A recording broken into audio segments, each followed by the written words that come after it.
crises d'angoisse à répétition, mais pourquoi elles reviennent?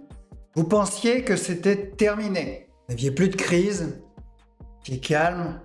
Enfin, commenciez à reprendre votre souffle, votre rythme, votre vie. Et puis un matin, ça revient. Vous savez, cette gêne dans la poitrine habituelle, ce cœur qui bat trop fort, votre respiration qui se bloque sans raison. Cette réalité vous heurte de plein fouet. Vous dites pas maintenant, pas encore. C'est injuste après tous les efforts que j'ai faits. Et vous vous demandez ce qui cloche en vous. Vous cherchez une cause, un truc que vous auriez raté.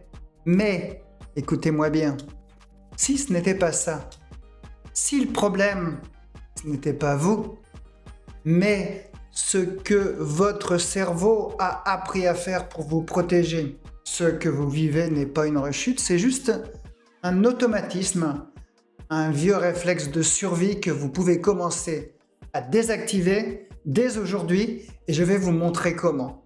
Ce que vous appelez une rechute n'est en réalité pas une rechute. C'est un automatisme du cerveau, une habitude, certes, qui est apprise dans la douleur, mais qui est répétée encore et encore. Et ça, dans l'unique but de vous protéger. Vous avez vécu plusieurs crises d'angoisse et le cerveau, lui, il n'oublie absolument rien. Il a rangé ça dans une case bien précise qui s'appelle « Attention, danger possible ». Même si vous allez mieux, il va garder un chemin de panique prêt à l'emploi, une sorte d'issue de secours qu'il peut ressortir au moindre doute. Et, vous le sentez peut-être, parfois, c'est justement tout se calme que ça recommence. Et vous vous demandez pourquoi? Parce que, dans ces moments-là, le cerveau baisse la garde, il se détend. Il se dit « Oh, ça a l'air calme là ». Mais restons quand même vigilants. Et à la moindre tension, au moindre micro-stress, il va relancer l'alerte. Votre respiration va être courte, le cœur va battre, va cogner, vous allez avoir la sensation d'étouffer. C'est toujours la même chose, ça va toujours trop vite. Mais pas une rechute, c'est simplement une réactivation du système de sécurité qui est, certes, vraiment trop sensible. Ce n'est pas une crise sortie de nulle part, c'est un conditionnement qui se rejoue. Ce n'est pas vous le problème, comme je vous l'ai déjà dit, c'est votre cerveau qui s'emballe. Et ce réflexe, on peut le changer, pas avec des grands discours, mais par petites répétitions, par des choix différents au bon moment. On va décortiquer ça dans un instant parce que ce que vous vivez suit une boucle, toujours la même boucle. Et une boucle, ça se casse, à condition de savoir où appuyer exactement. Alors on pense souvent que les crises d'angoisse arrivent sans prévenir, comme si elles arrivaient de nulle part. Mais en réalité, elles suivent une boucle vraiment très précise. Tant qu'on ne la voit pas, tant que vous ne la voyez pas, vous la subissez. Alors il y a d'abord une tension invisible, tout commence bien avant la crise, par un équilibre qui est peut-être déjà un peu fragile.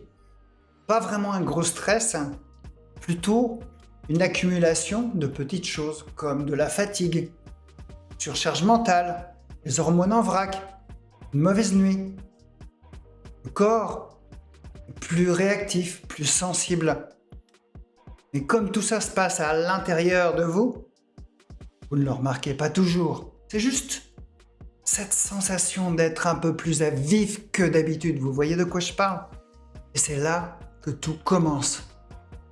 Deuxièmement, il y a une sensation floue. Sur ce terrain instable, le corps envoie juste un petit signal, pas une alarme, juste un truc bizarre. Souffler plus court, une tension dans la gorge, le cœur qui cogne un petit peu plus fort. En soi, il n'y a rien de grave. Le cerveau, lui, reste en vigilance. Et dès qu'il capte quelque chose de flou, oh là là, il se méfie. Il se dit, tiens, ça ressemble à l'autre fois. Et là, il s'active. Et troisièmement, il y a cette pensée réflexe. Le cerveau cherche une explication et très souvent, la première explication qui surgit, et si c'était une crise d'angoisse qui revient? Même si cette pensée, pas à la vitesse de l'éclair, vous ne la voyez peut-être pas, dure qu'une seconde, elle suffit à lancer l'alerte. Le cerveau croit qu'il y a un danger et prépare votre corps à réagir. Et quatrième et dernière étape, la montée automatique, c'est là que tout s'enchaîne. La peur crée du stress, le stress accélère le cœur, le cerveau sent que ça monte, il panique, le stress monte encore. Vous passez de ça va à je perds le contrôle en quelques secondes. Pourquoi c'est une boucle? Parce qu'à chaque crise, le cerveau renforce le lien entre sensation floue et danger, devient de plus en plus rapide à tirer cette sonnette d'alarme. Vous avez peur que ça revienne? Eh bien, ironiquement, c'est justement cette peur qui augmente le risque que ça revienne. Et c'est vraiment ça le plus pervers. Ce n'est pas l'extérieur qui déclenche la crise, c'est l'anticipation, la surveillance constante et surtout la peur de revivre ce que vous avez déjà vécu. Vous êtes devenu propre détecteur d'alerte, trop bien réglé, trop sensible. La peur d'avoir peur entretient la crise. Maintenant que je vous ai expliqué comment la boucle fonctionne, vous avez bien compris. Question suivante, c'est comment vous vous en sortez avant qu'elle ne vous embarque? Bien, c'est ce qu'on va voir maintenant en 4 étapes. L'objectif va être non pas de supprimer les sensations, mais de ne plus nourrir cette spirale angoissante, ni dans le corps, ni dans la tête. Premièrement, vous allez avoir besoin de changer votre posture mentale. La vraie question va être, non pas comme celle que vous vous posez, pourquoi je rechute encore, mais plutôt qu'est-ce que mon cerveau est en train d'apprendre là, tout de suite, maintenant. À chaque crise, vous avez 2 options. Réagir comme d'habitude, c'est la panique, le contrôle, la fuite, ou faire un petit truc différent. Posez votre main sur votre ventre, souffler un petit peu plus longtemps, se dire « dès qu'une sensation, je vais la laisser passer ». Et même ce petit écart, cette chose un petit peu différente que vous faites, s'il est répété, eh bien votre cerveau va s'en souvenir. Il n'apprend pas par la perfection, il apprend par la répétition, votre cerveau. Une crise, ce n'est pas un échec, c'est un terrain d'entraînement. Vous pouvez le considérer comme tel. Et chaque fois que vous allez réagir un peu mieux, vous allez dessiner un autre chemin. C'est comme marcher dans l'herbe. Il y a le premier passage, vous voyez bien que ça laisse aucune trace.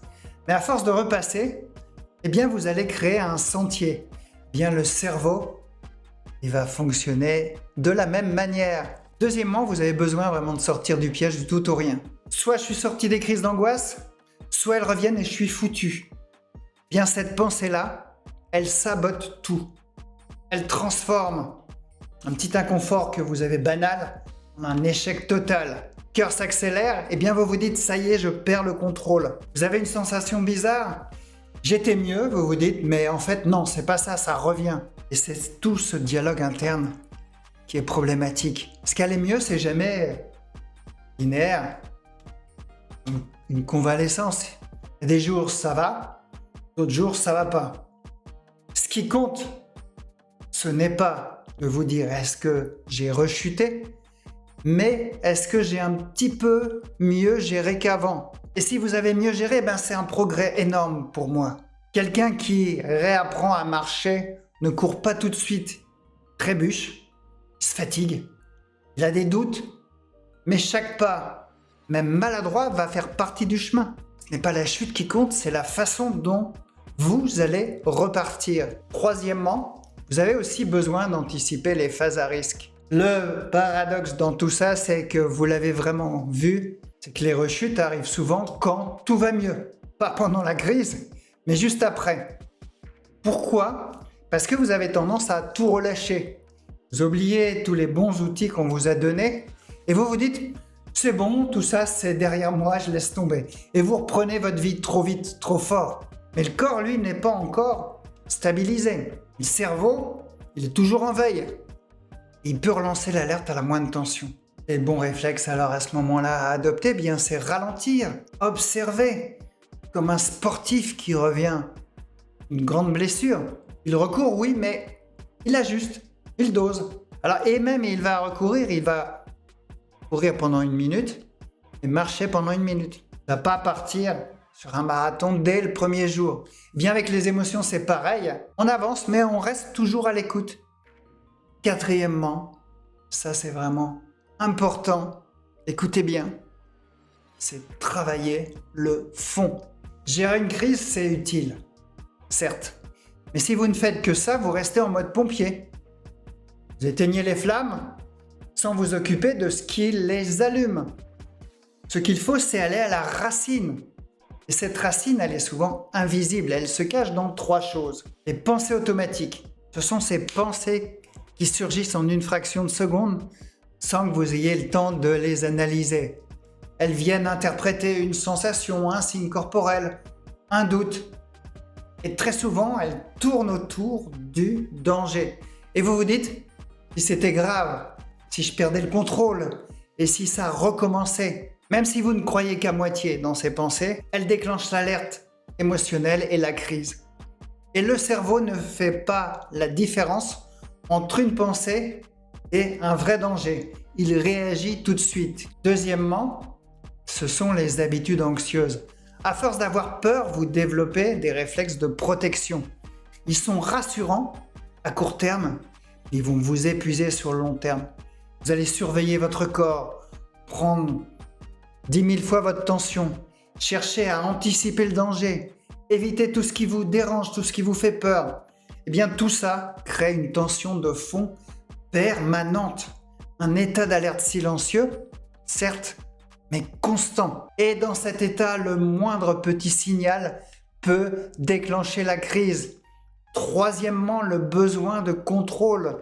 Quand l'angoisse fait peur, le réflexe, c'est compréhensible, je vous comprends, c'est de vouloir tout maîtriser, les sensations, les pensées, les réactions de votre corps.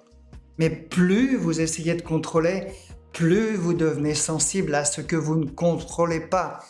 C'est l'illusion de contrôle. Ça renforce l'impression. Ça vous échappe au moindre imprévu. Paradoxe, c'est que plus vous luttez contre l'angoisse, plus elle prend de la place. Tant que ces mécanismes tournent en arrière-plan, le cerveau va rester en alerte. Et votre travail, votre vrai travail, ce n'est pas juste de calmer vos crises, c'est de désactiver le système qui va les alimenter. Et si vous voulez arrêter de subir vos crises, je sais que vous le voulez, il vous faut un plan d'action. Plan simple, concret, actionnable tout de suite. Et c'est exactement ce que je vous montre dans ma formation vidéo exclusive offerte.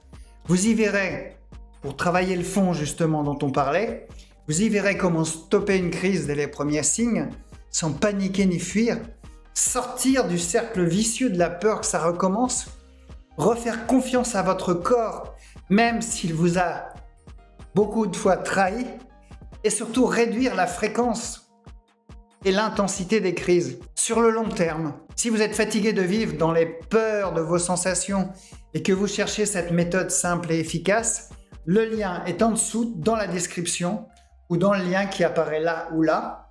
Et le but, c'est pas de ne plus jamais avoir peur, c'est d'apprendre à dire à votre cerveau, de vraiment lui donner ce message. Merci de vouloir me protéger, mais aujourd'hui, c'est moi qui décide.